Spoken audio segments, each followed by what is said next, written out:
dito sa langit, lilipang payang may laki. Kanduto na matay siya mo, nang lagay sa kanilang tila. Ako vang ai lâu khi đây chúng ta luôn sống toàn vùng ăn chim rồi kinh làm bóng màn nắng là cây xuống ra cần lem tí là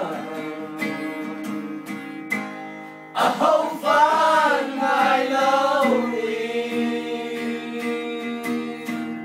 cần lem chỉ lại cả đồ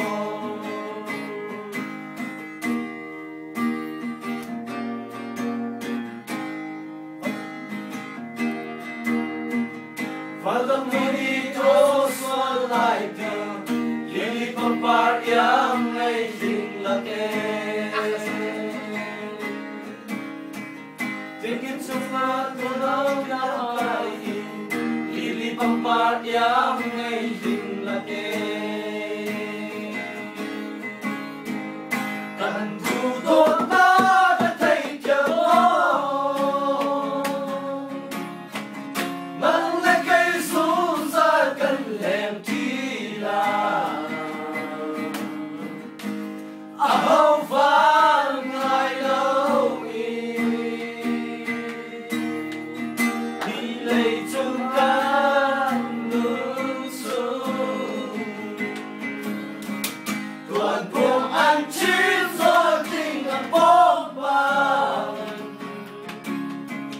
nắng lên cây xuống ra cần lem tí là áo vàng ai lâu cần lem tí là